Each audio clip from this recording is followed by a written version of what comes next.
So hello. Thank you for being on. I will leave like 10 minutes at the end for the questions if you have any questions. And today we're going to be talking about one of my favorite subjects. And I did on purpose to leave it for the last one of the year. And it's about boundaries. So first of all, I would like to start with what are signs of unhealthy relationships. Usually when we have unhealthy relationships is because we do not have set boundaries, healthy boundaries. And it's usually when we are unable to express what we need or what we want because the other person refused to listen to us. And it can present itself through emotional, physical, and sexual abuse. These are crossing people's boundaries, and we will see what types. There's 6 types of boundaries. We will talk about them in detail. I do want to say something that I'm not really going in depth about boundary, but this is just to give you, if you want, a taste of what is boundaries, how to set your boundaries, why don't we set our boundaries sometimes, what are the emotions that make us not set our boundaries, or the manipulations that go on and we don't set our boundaries. So it's the other person that refuses to meet reasonable requests. If I say, for example, I tell someone, listen, I'm a bit busy right now, I'll call you when I'm done. And then that person like keeps on calling me, and there's no emergency. This person is stepping on my boundaries. They didn't listen to what I have to say. And sometimes we feel like we're obligated or we have to answer that person because we feel guilty if we don't, or we might feel that we're rude. And this is the reason why we don't set the boundaries. So what is important is to understand that not only do we have to set boundaries with people around us, but we have to set boundaries with our own self. Usually in unhealthy relationships, we feel drained, we feel disappointed, we feel angry or sad after we have interacted with the person. Now, toxic relationships or unhealthy relationships usually are one-sided. It's one person that is continuously giving and the other one that's continuously taking and refuses sometimes even to give. That causes a lack of trust in the relationship. And the person in question that has a toxic behavior, even when we point it out, refuses to change that behavior. Sometimes it can even come through an addiction. It can be an alcohol addiction or a drug addiction or any kind of addiction of smoking or anything that can be harmful to another person. This is when the relationship is toxic because we're not taking the other person into consideration. Now, what are boundaries? Boundaries are healthy.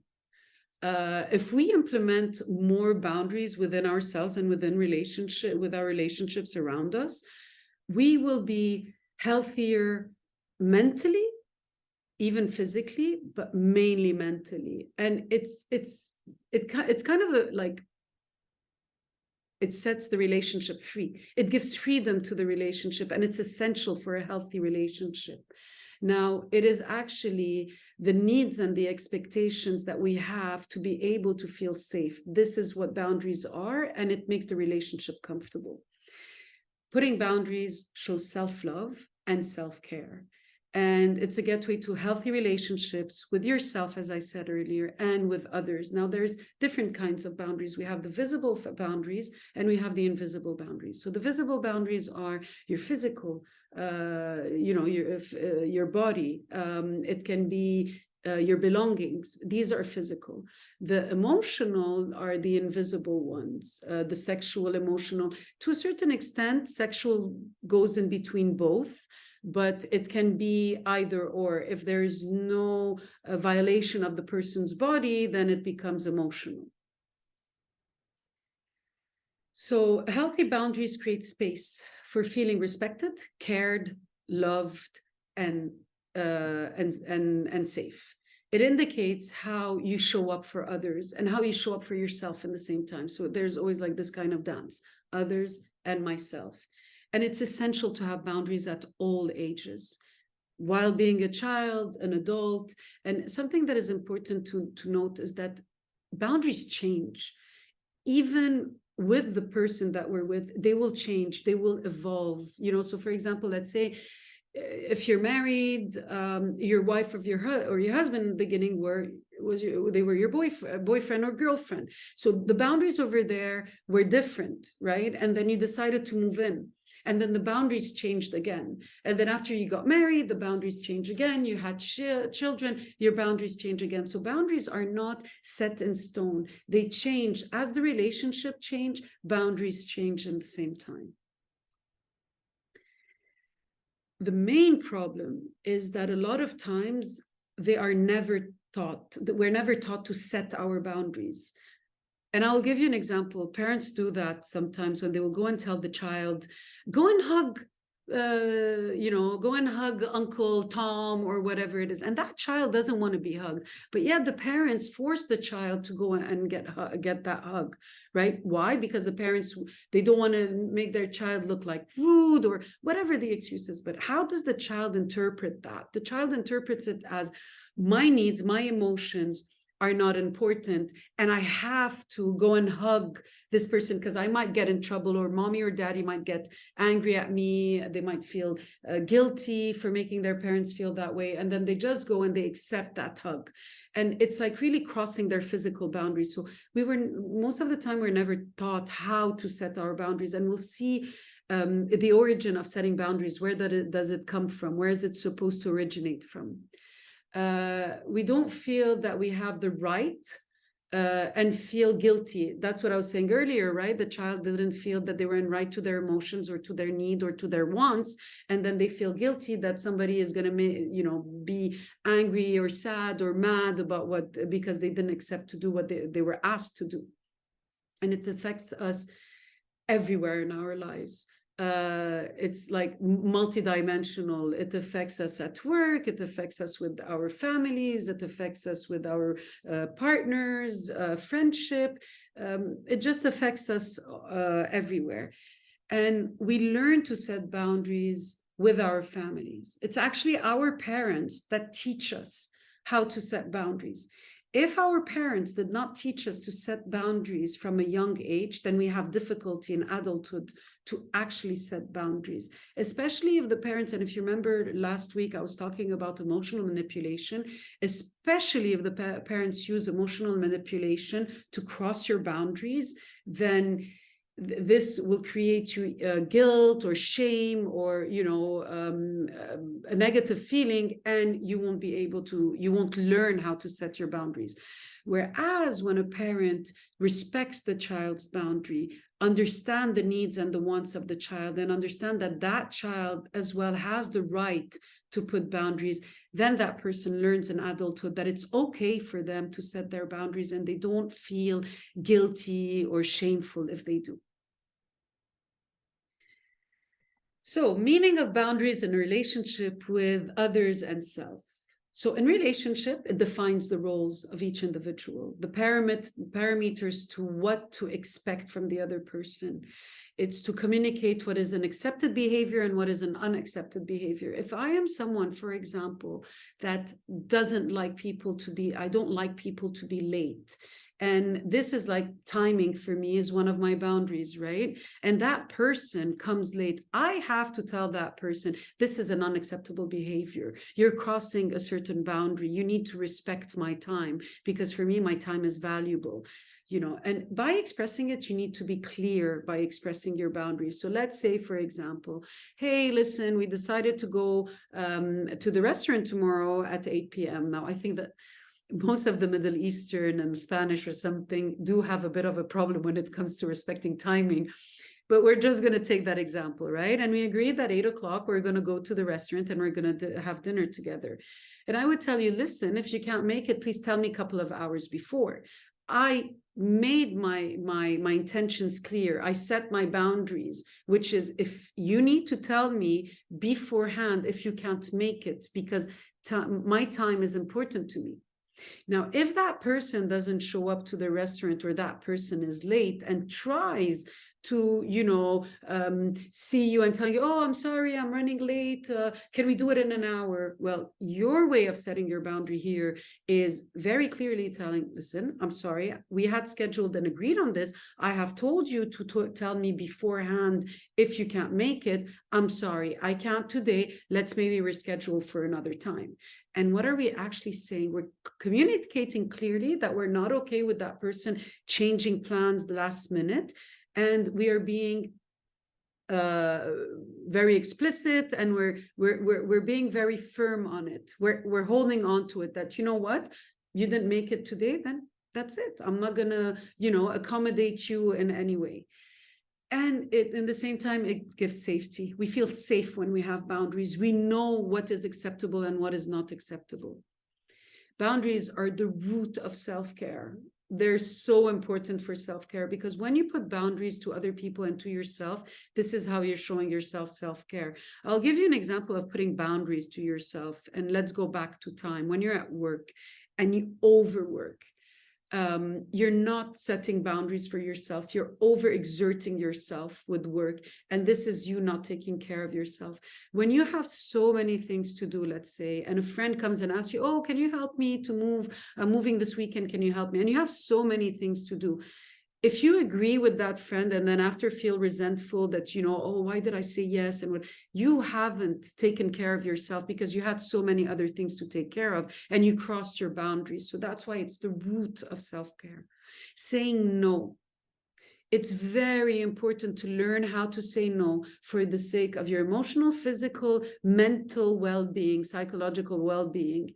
And saying no helps you set the boundaries. Now, I don't mean that to set boundaries, we have to say no. There's other ways to set boundaries, but it's important to say no. It's important not to be a people's pleaser or being scared, the fear of rejection or the fear of abandonment or fear of being shamed. It's important to say no when really you can't do something, when really it's too much for you, when really it crosses your boundaries.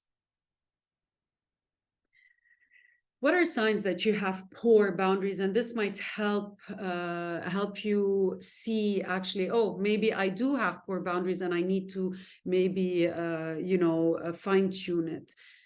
When you feel resentment, you told someone, yeah, okay, you're going to go and help them or do something with them. And then after you're like, oh, why did I say that? And you're resentful. This is poor signs of boundaries. When you're frustrated about something, this is poor sense of boundaries. Now, again, it's not all frustrations, right? We're talking about specific frustrations. You're feeling frustrated to have to do something that you really don't want to do because you crossed your boundaries. You're overwhelmed by overdoing to overwin others. A lot of time we overdo because we're actually seeking the other person's love and the other person's approval. And that's why we have a hard time to set strong and healthy boundaries. Another way that shows that we have poor boundary is actually avoidance. When we cut off or we disappear or we ignore the other person, this shows that we're not able to set healthy boundaries. We're burnt out. And this is very much related not to ourselves, right? We're not able to set the right boundaries to ourselves and set them for the others. You don't have time to take care of yourself. You're neglected towards your self-care. You comment on helping and not getting in return. So there's a lot of complaining going on there. We complain, yeah, I help her so much and everything. She never does anything for me. This shows that there's a poor sign that your boundaries actually you have poor boundaries. You contemplate of just going AWOL, of disappearing and letting everything, leaving everything and just disappearing and not handling anything. You're not facing the problem. You're running away from the problem. And this shows that you need to work on your boundaries. You have a hard time taking decisions. So you feel torn between what the other wants and what you want. Oh, should I do that? Shouldn't I do it? It's really hard for you to take a decision. When you're a people pleaser, not being able to say no, and it's the fear of the fact of having you have negative thoughts in your head, and you start creating these negative stories, so about somebody getting mad at you or not loving you anymore or not accepting you. And it's actually the fear of someone getting mad. Now, the reason why we're people pleaser most of the time, there's a secondary gain to this. It's because we want people to say, oh, you're such a nice person. People perceive us as, oh my God, she's so nice, she's so sweet, she's so helpful. And that's why, because when we hear that, we're like, oh, that person loves us, that person accepts us. So there's that secondary gain. It's when we want to please people constantly, all the time, overly focus on other. And when we're overly focused on others and the other person's need and wants, then we actually get excessively fatigued because we're not taking care of our own needs and we're not taking care of our own wants. There's a loss of the self. We don't feel ourselves anymore. And this is, we will see it later on. It's enmeshment. It's basically when two people are so enmeshed in each other that there's no more the I, the self is not existent. It just blended in with the other person's I. We don't know really what we like or what we love or what we enjoy or what our thoughts are. They're enmeshed into the other person. When we oversharing about personal information, oversharing, when maybe you'd be at a party, for example, once, and you're just there having a beer or just sipping on anything, and then somebody just comes and talks to you for like 5 or 10 minutes, and you know everything about their lives. That shows that that person has poor boundaries because they're oversharing. Or they will talk to you about a sexual problem that they have with their partner, or you'd be with the cashier and she'll start telling you about her life. It shows that there's poor boundaries. I'm not saying don't listen to people and don't have empathy for people, but if you feel that you're uncomfortable in that situation, that they took it a bit too far, then you can tell them, oh, I think that this is kind of a serious conversation. Maybe this is not the place to talk about it. I wish you a great day. Or, if it's a friend of yours who's doing that, you can maybe propose, we can just go and have coffee and talk about it another time and another day, or just tell them that, I think that this conversation is inappropriate and I don't think that I'm the right person to have it with. Passive aggressive. So we spoke about the passive aggressive last week as well in the emotional manipulation. Passive aggressive is like when you stonewall, right? So you ignore the person, you don't talk to the person, you pretend that that person doesn't exist. And we are going to see different passive aggressive languages, if I may say that. And we might lash out at the wrong person. So, for example, we're having problems at work and we come back home and we actually lash out on our kids or on our wives, on our wife, or on our husband, or on our boyfriend or girlfriend or whatever. So we're actually lashing out at the wrong person. We're actually mad because of something that happened at work with our boss, and there's this Arabic word that we say, so we're coming and we're passing our anger and everything onto the person in front of us. When we can't communicate clearly, when we're very hesitant in saying what we want to say or how we want to, or if, there's something that's bothering me and I want to communicate it to you, but I have a hard way and I try to find different ways to tell you what I want to tell you, and I try to embellish it, or I try to make it less rough. So, and sometimes we expect other people to guess our boundaries. From our body language. They should understand. So let's talk about the physical boundaries. If somebody's coming too close, oh yeah, if I cross my hands like that, they should get it that I don't want them to come close. But that person might think that you're just crossing your hands like that. So it's important to communicate clearly our boundaries. And if somebody does that and they're coming into our personal space saying, listen, can you just step back a bit? I don't feel comfortable with having you this close. And it's okay to say that. And another thing is the fear of rejection and the fear of abandonment that guides a lot of people, the people who are people pleaser. This is a very big drive because they're scared of the rejection, they're scared of the abandonment. So they will bend their boundaries. Now, what we do when we avoid to set boundaries. Now, so this is interesting. What we actually do is, or we move away, We remove ourselves physically from the situation. Maybe we might even change state or whatever, because we don't want to deal with that one person who's constantly demanding of us. We'll gossip. We'll go and talk to other people about what this person has done to us, or how that person has irritated us. We cut them off for no reason. We just stop. That's it. We just cut them off of our lives, and we continue with our lives, and we don't give any explanation, or we don't set our boundaries with them, or we try to avoid them. So even when they're in front of us or anything, we just try to avoid having conversation with them or being around them. Or if we know that they're going to be at a certain dinner, we just don't go there. Now, what are the reasons that stop people from having healthy boundaries? Well, sometimes it's them, not me. We expect the other to change.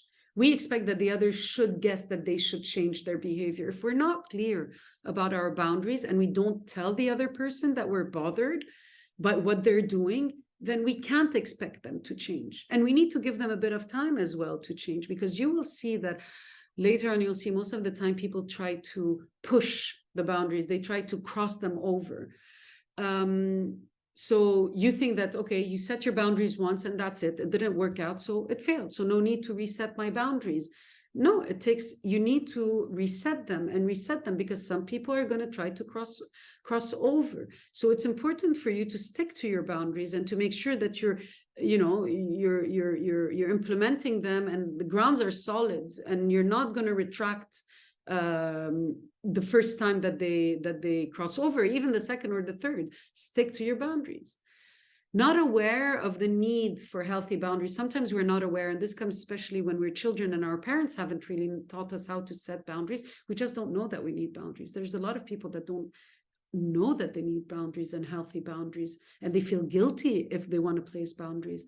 They think that sometimes we can't tolerate the discomfort of setting the boundaries, which is actually the feeling guilty, or feeling ashamed, or maybe sounding rude, or seeming unpleasant. So yeah, the fear of being rude, the fear of being mean, people pleaser, anxious of future interaction, not sure they will help, feeling powerless. We feel that we have no power, no control over the situation. So we don't even know if our boundaries are going to help us in this situation.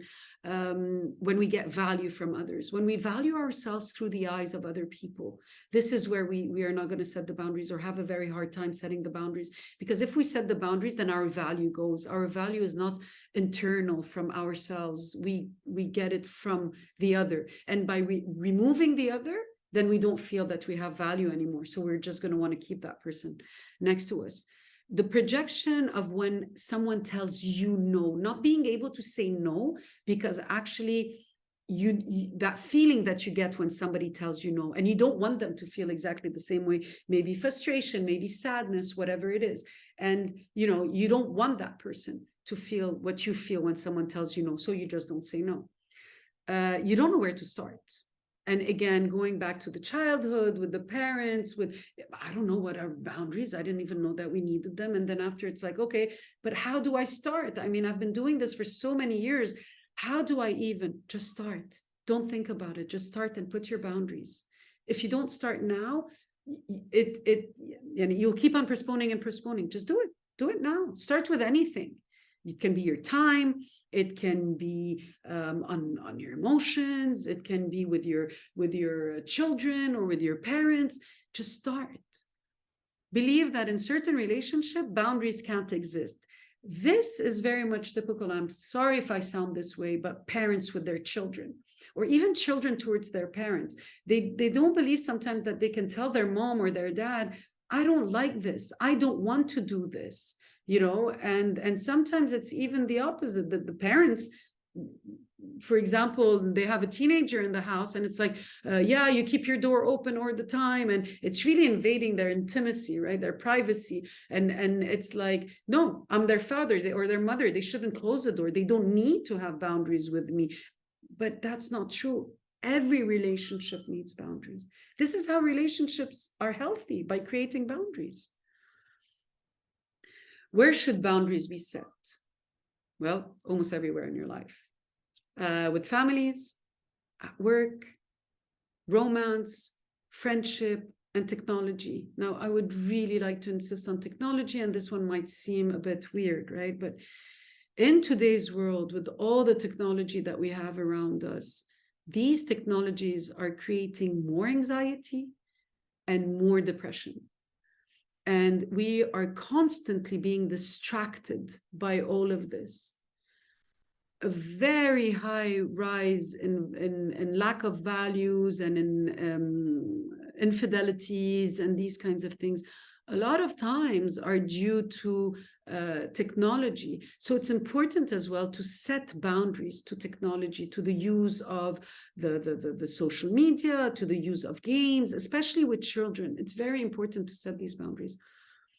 If I could just tell you the impact that the iPad or the cell phone has on the brain of a child, I guarantee you, you will not allow your child to spend so many hours on it. And it's important for you to spend time with your child. It's not about the amount of time you spend with the child, but the quality. Allow your child to get bored. This is how they become creative, and this is how they nourish their intelligence. Let them figure out. I remember when I was younger, I used to go and play outside. I wouldn't have any toys and I'll just invent games. And I think that a lot of us, the 80s, older 90s, maybe generation and older, this was our life. We used to go outside, we used to play, or if not, even if we were home, we used to draw, we used to find anything, we used to play with just anything like stones or anything. So please try to limit the exposure of your children towards technology, and you can actually use that to as well teach them boundaries and teach them that boundaries do exist, because it's important for a child as well to know that there are boundaries. It helps them develop better. They feel safer in the relationship. It's a healthier relationship. Uncomfortable feelings with boundaries setting, right? What are they? The guilt. We feel guilty. We feel sad that we might hurt the other person, or the other person might not, appreciate what we did. We are remorseful. Oh, why did we do that? It was okay. We shouldn't. Betrayal. We feel that we betrayed the other person. What is very important in all of these is to reframe.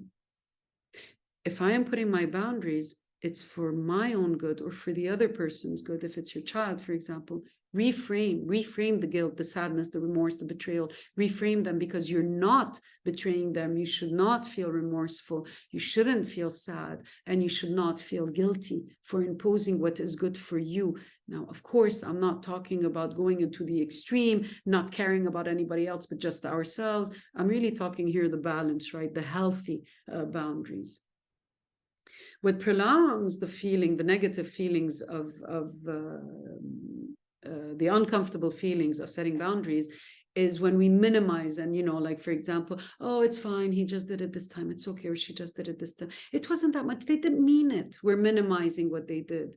We ignore, we pretend that it never happened, or we move on too soon. We got irritated, we got angry, and we just don't sit down with our emotion and deal with the emotion, and it's just like we ignore it and we move through it too fast and too soon. Why someone's boundaries might not be respected? Well, maybe that person is not being taken seriously. They're apologetic when they're sending their boundaries. They're not firm, they're not clear, they're apologetic, they're too flexible. Again, there's no clarity in the boundaries that you're setting. It's not, if you want, straight to the point.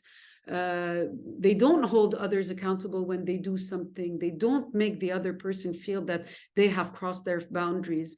They use uncertain terms when they're speaking. Oh yeah, but maybe, or perhaps you could do this. So they don't verbalize the boundaries. Sometimes they expect the other person, as I said earlier, to guess their boundaries. They assume saying it once is enough. And again, if they don't think that, oh, a person is going to try again to cross the boundaries, I need to repeat, I need to stay firm. They assume others will figure out the needs and their wants according to how that person acts when the other violates the boundary. So for example, if they were frowning or something, the other person should actually guess that, they crossed their boundaries, but that's not the case. We need to say, you have crossed my boundaries. What affects implementation of boundaries? Where there's two things that affect the implementation of boundaries. First of all, it's family, the family history. What has happened in the family? Have I learned from my family how to set boundaries? Were my boundaries ignored, or did I have healthy boundaries? And second of all, the personality. So here, the family, right, ignoring the limits, growing up with lack of communication skills, struggling to define and understand limits. So we struggle to define our limits because we have never had limits. We were never imposed limits, and so therefore we lack the skill to actually communicate our boundaries.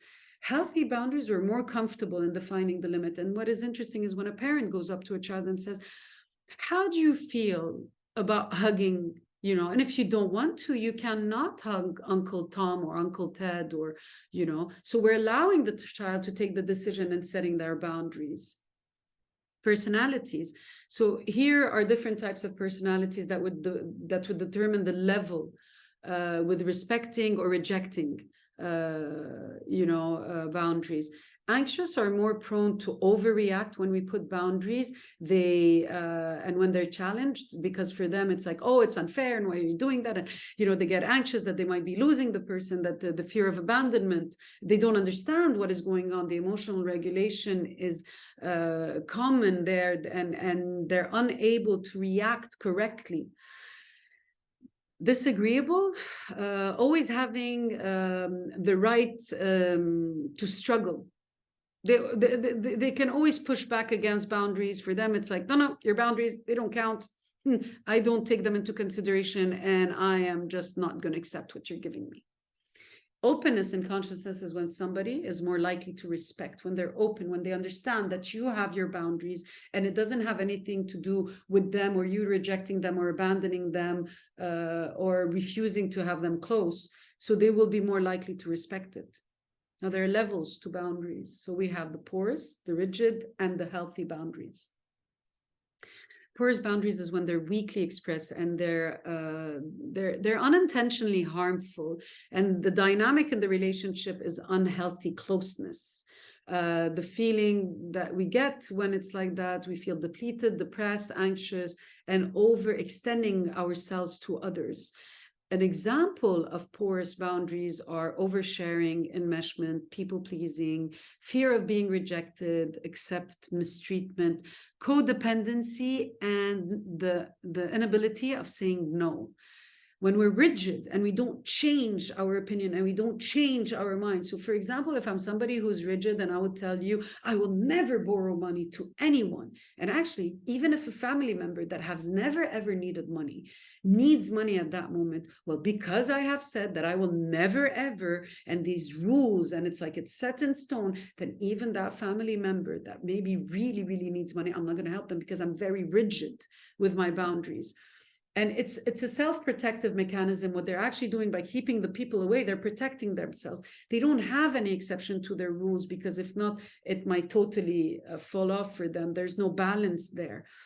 And again, the relationship here is unhealthy. Now, what are the examples, or what are the things that happen when you're rigid? You never share anything. You cut people out. You have very high expectations of others because your rules are not flexible, and you're so demanding of yourself that you're demanding of others, and you reinforce the rules no matter what. Healthy boundaries. The past doesn't come into the present.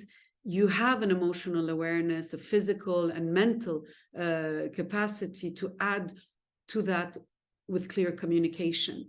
So you are aware of what is going on within your capacities, and you're able to express. This is a dynamic. This is a healthy dynamic. There's a healthy dynamic in this relationship. We're clear about our values. We share with others, but we don't overshare. We have healthy relationships with people. We're vulnerable with people who have shown us that, yes, we can trust them. And it's not just a stranger that we had met during a gathering for 5 minutes. We are comfortable to say no. We can hear no from others without taking it personally, and we can hear other people's point of view and take their point of view into consideration. Sorry about that. So there's 6 types of boundaries. We have physical boundaries, sexual boundaries, intellectual boundaries, emotional boundaries, material boundaries, and we'll see the two others, which are, emotional and time boundaries. Now, the physical boundaries, when you violate it, you're violating the body and the personal space. Now, we need to be cautious that as well, there's a little tricky thing when it comes to the physical boundaries is culture. If you, for example, go to France, people who don't even know you have a tendency to straight away come and kiss you on the cheek. For Middle Easterns, this can sound weird because usually we shake hands, or even we don't, depending on the situation and on the countries. But then if you are a person who's more of a handshaker than of somebody kissing you on the cheek, when the person is coming close to you, you can just simply say, I rather shake hands than giving giving a kiss on the cheek. Sexual boundaries, very important. The sexual boundaries, and this is what I was saying earlier, visible and invisible. It's not just about not allowing someone to have sexual intercourse with us or not coming very close to our body and touching us in a sexual way. It's as well commenting, innuendos, jokes, sexual jokes, and these kinds of things. Again, we should not take them to an extreme. It's okay if you're sitting with your friend and he's saying a sex, or she's saying a sex joke. It's okay. They're not, infringing your boundaries.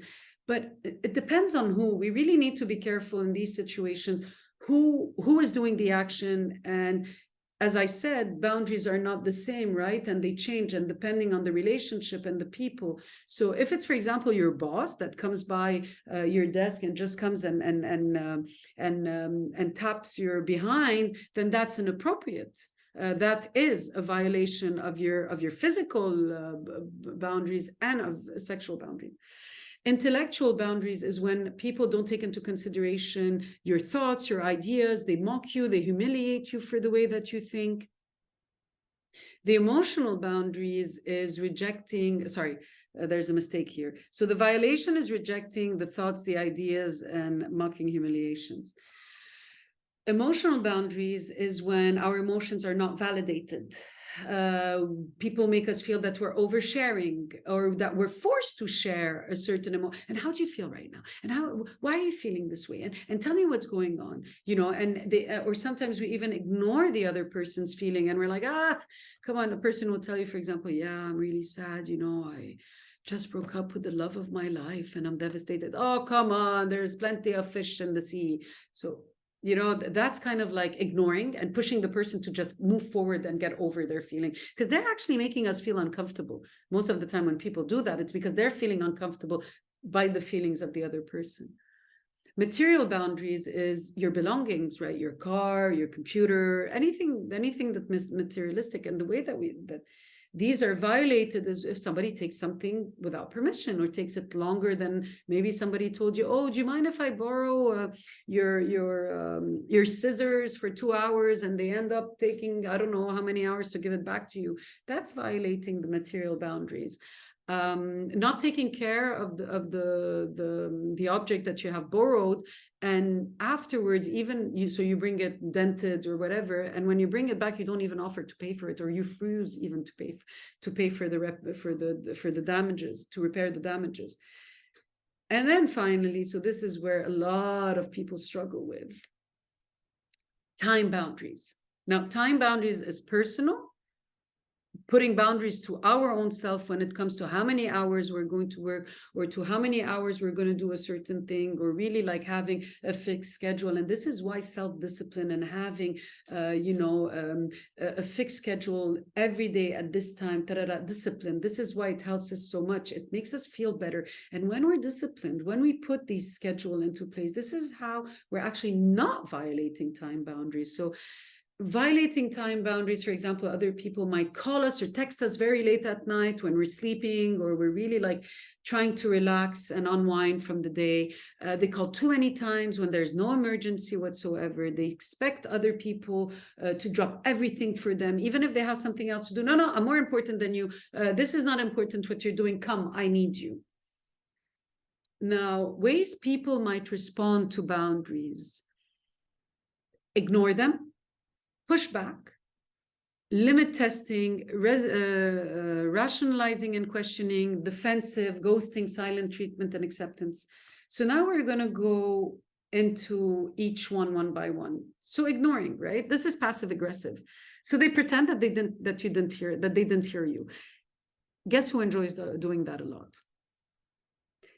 A lot of time you will have the abuser, you might have your kids as well, or you might have a partner that enjoys doing that.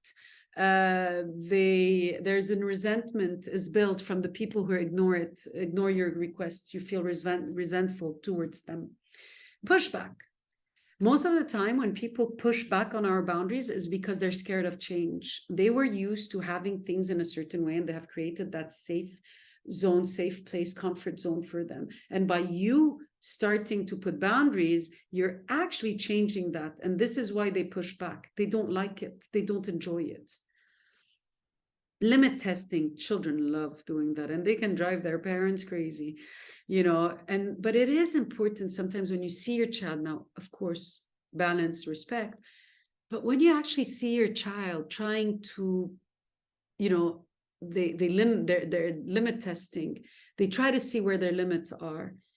That's how they're forming independence. That's how they're forming their individuality. That's how they're telling you, I exist, I am here, I can think, I can decide, I can choose. I don't like this, but in a healthy way, right? We're not going to continuously, oh yeah, I'll allow my child to limit, test my limits whenever they want because they're expressing their independence and their identity. No, some children will try to take advantage of that. Rationalizing and questioning. Some people will question and try to rationalize. Why are you putting your boundaries? What is the reason for you putting your boundaries? But there's nothing wrong with my behavior. Why are you putting boundaries? And this can cause a lot of confusion, especially if you engage with them in the conversation. Defensive. When people feel attacked and they feel that you have put their boundaries and they're feeling attacked by your boundaries, this is when they become defensive. Being clear about words can minimize defensiveness. When you're clear about when you're clear about expressing the boundaries and you express them in a very clear way, this will minimize the defensiveness. They won't feel that you're attacking them. They might turn the issue onto you. It's not their fault. It's your fault. They focus on getting their own needs met. And this is why they're going to resist the change in dynamics, because they need to serve their needs. You need to serve their needs. And there's no reason for you to put those boundaries in place. And they don't listen because anyways, they take it they don't listen and they take it personally and they take it that you're attacking them. Here, what is important is to personalize what you say, to use the I, and to craft your response to them when they don't listen.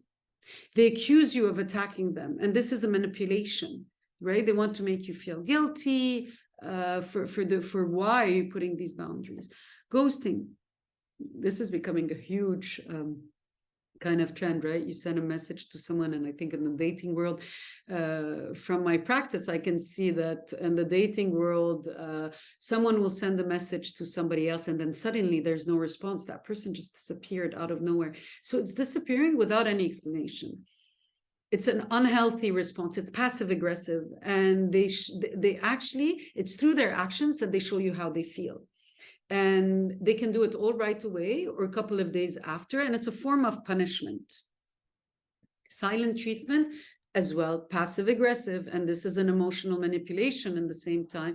And the person will take distance after asserting their needs, and they won't be they might go for dinner with you or be in the same place as you, but they won't really be present with you. They won't really talk to you or conversate with you. And usually, even if you ask them a question, they will just answer with one word. They will really try to cut the conversation short. Finally, and this happens more than we think, acceptance. It's a healthy approach towards somebody setting their boundaries, and it's a sign of mature and functional relationship. Now, how are the ways to handle the different types of responses? When someone ignores you, it's very important for you to restate the boundaries and make the person repeat those boundaries. When they're ignoring, you tell them, for example, if that's with your child, you tell your child, I told you not to go into my bedroom. Now, can you repeat what I told you not to do, please? And this is how you tackle it when somebody is ignoring. Pushing back, you acknowledge you have heard the person concerned, and you reinstate the initial boundaries. You don't modify and you don't change your boundaries, because if you modify and you change your boundaries, then you have changed your boundaries, then they will keep on pushing back and they will know that the boundaries are flexible. And this is how your boundaries become poor. Testing the limits. Be clear about the behavior that you have noticed. Name it out. What are you trying to do? Are you trying to get me mad? Or are you trying not to respect my boundaries? You know, it really bothers me that you're not listening to me, that you did not listen to my boundaries. Please, I asked you not to go into my room. This is how you deal with somebody who's testing your limits. Rationalizing and questioning. You don't need to explain yourself. Keep your answer very short, because the more you have a conversation with them, the more there's a give and take, the more that they will try to persuade you, and the less you will become credible. Just keep it very short. I don't need to explain myself. This is my room, and please, I would like you to respect the fact of not going into my room. Defensive. Use the I statement with them. I feel this way.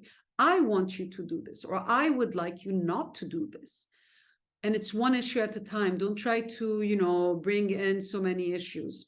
Talk about the current issue, not the past issue. Never bring back the past. It's what's going on right now. Okay, they became defensive. It's not, yeah, and you remember 3 years ago on Wednesday, I don't know what, at 5 p.m. you said that. No. Right now, what's going on right now?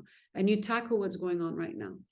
It can talk, if you can't talk to the person, then find another way to communicate with them, by email, by texting, by WhatsApp, but communicate to that person.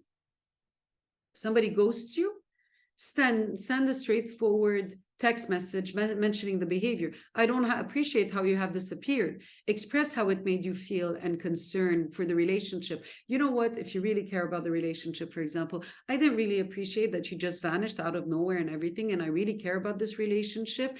And you know what? If you would like to talk about my boundaries, and for you, just to clear the air, then you can reach out.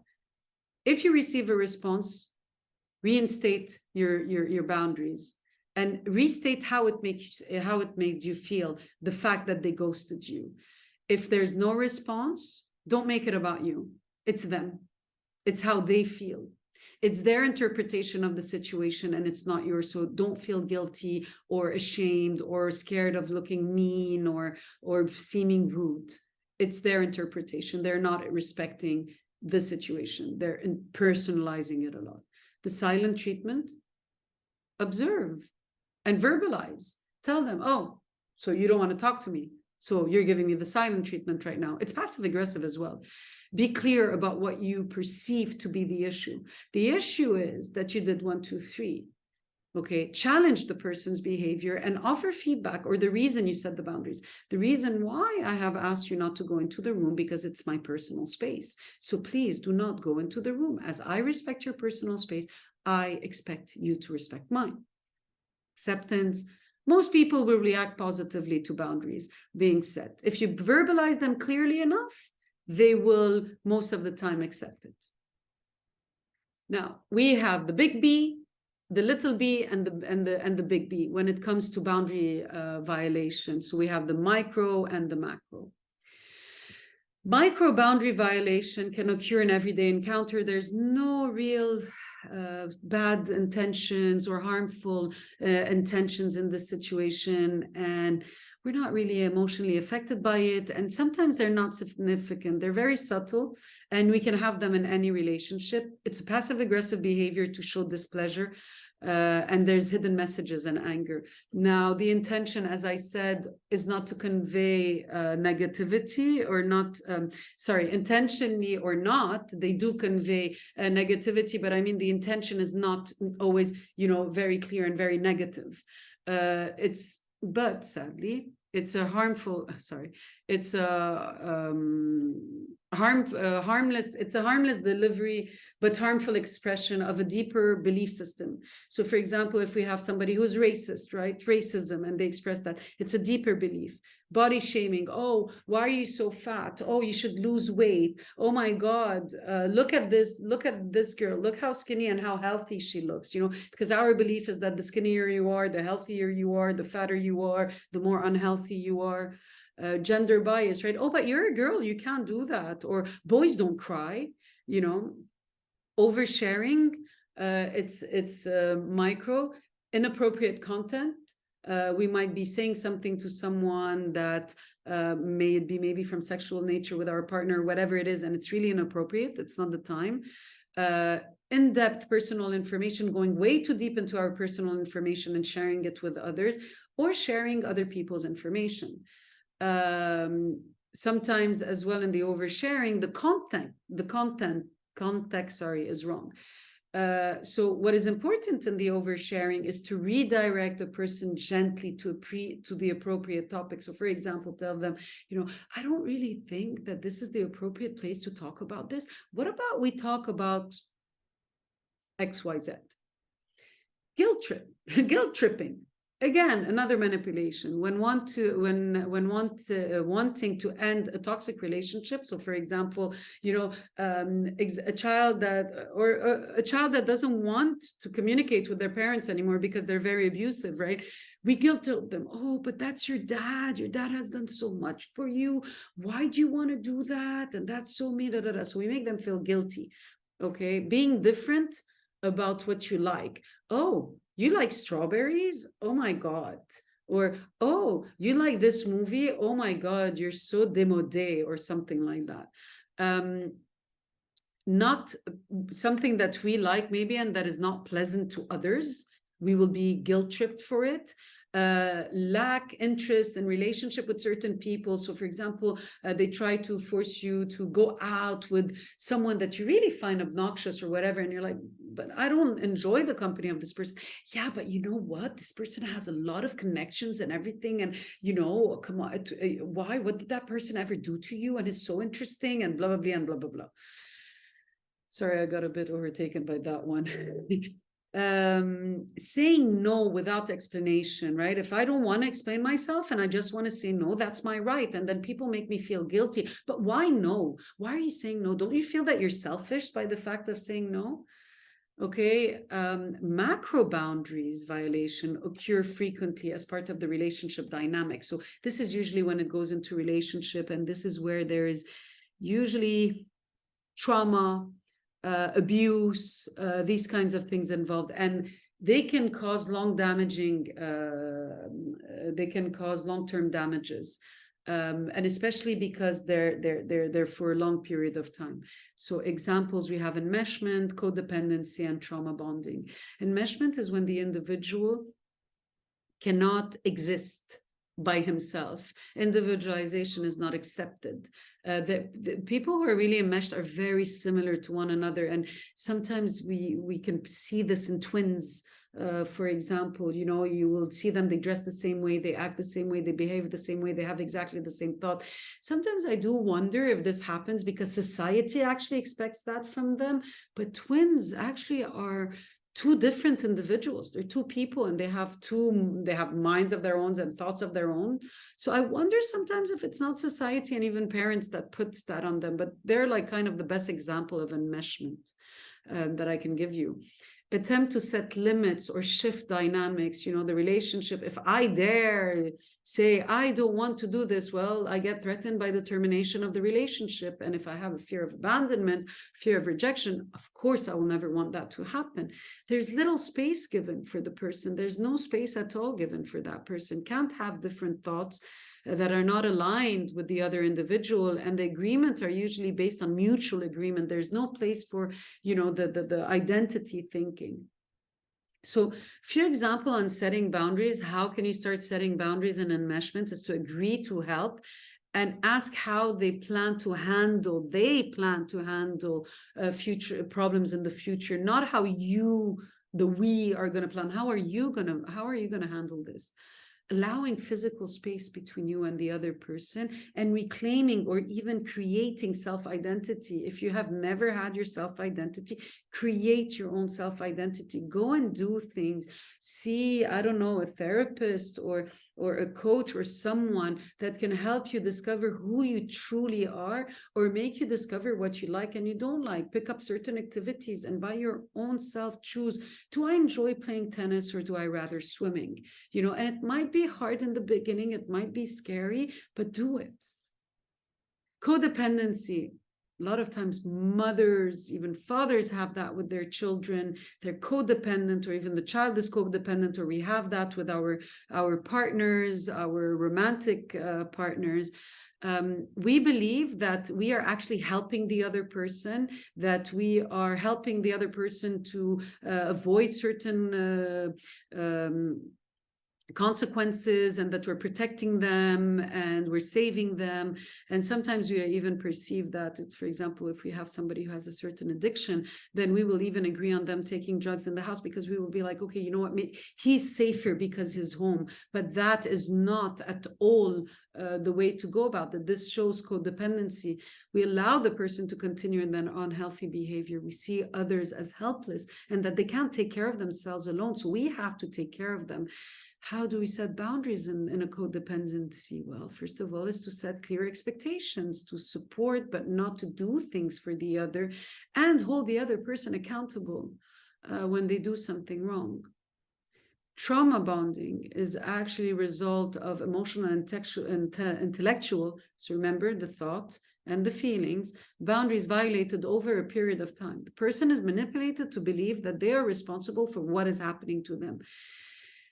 And if you were here last week on the live, we actually spoke about gaslighting, and it's an emotion manipulation. It's a way of manipulating people. We make them believe that their reality and their perception of what is happening is not the reality, and it's their fault, and that what happened is not really what happened. They think that the other person, if they did something, that it's not intended and it was by accident. They didn't have bad intentions to do that. Sometimes we would see this, for example, in a relationship, in an abusive and controlling relationship, or even some narcissistic people can do this. They will break up with someone and then bring that and then do everything to, or even domestic abuse. They will break up, the person will leave and everything, they will bring them back, and they go back to unhealthy relationships. Sometimes abusers do that. Actually, they will actually leave the person because they know that they have that fear of abandonment, and they will just break up with that person and leave them there and then come back and continue with the unhealthy habits. Few example on setting boundaries is actually stopping people immediately when they don't do or say something hurtful or uncomfortable. Tell them, this is not acceptable. I do not tolerate you saying this or making me feel this way. Share relationship issues with people that you trust. Go to people that you trust, family members, friends, and talk to them about the situation. Act early when you notice the patterns forming, so like that you don't dwell into the situation and it doesn't go any further. Now, what are the steps to set boundaries? First, communication. Communication is the most important. So you have verbal communication, expressing it verbally, explicit state, what do you expect? Be explicit, be clear. The reason why we should communicate and be very clear, so like that there's no misinterpretation and the other person can't find an excuse or misinterpret what we try to say, and use assertive statements. For example, it is important to me that you respect the time we agreed on meeting. If you find yourself not able, then please send a message a couple of hours before. This is very clear. Second is action. It doesn't end with communication. It's not just that. It's not I communicate my boundaries and that's it. We have to take action. You need to follow the behavior after communicating your boundaries. If that person has crossed the boundaries, you have to follow it, which is sorry. If that person tells you, oh, can we push it for 2 hours? I'm a bit busy right now. Sorry, I can't change my plans. I would have loved to spend more time with you, but my schedule doesn't allow it. Maybe we can set a time for next week. this is the action that I'm taking. So the person sees that once I sent it clearly, I am taking action. If they don't. So successful communicating boundaries, be clear, state the need or request, or say no directly. Sometimes you don't even need to state the request, we just say no, and deal with the discomfort, which is actually the emotion of shame, guilt, fear of abandonment, all of those. Deal with the discomfort. I will do another live about going more in depth on how to deal with the discomfort, and tackling even deeper boundaries. So here are the reminders. Might be fearful of or worried about other people's reaction when you're setting your boundaries. It's a short-term discomfort, but for a long-term gain. And it's worth it when you want to have healthy relationships. Boundaries are the answer and the cure to most relationship problems that we have in relationships. Again, with our partners, with ourselves, at work, with our friends. Healthy relationship are both-sided. So from both sides, people respect each other. People respect the boundaries of each other. And people who respond in unhealthy ways is a sign that boundaries should have been set a long time ago. People who respond in an unhealthy way is a sign that boundaries should have been set a long time ago. Sorry for the repetition. Signs that the issue might have been ignored or denied for too long. So it's a sign that for too long, their boundaries were ignored, and the person issues maybe being asked to do things, saying yes. So always saying yes, not being able to say no, or just feeling uncomfortable when someone asks them to say something.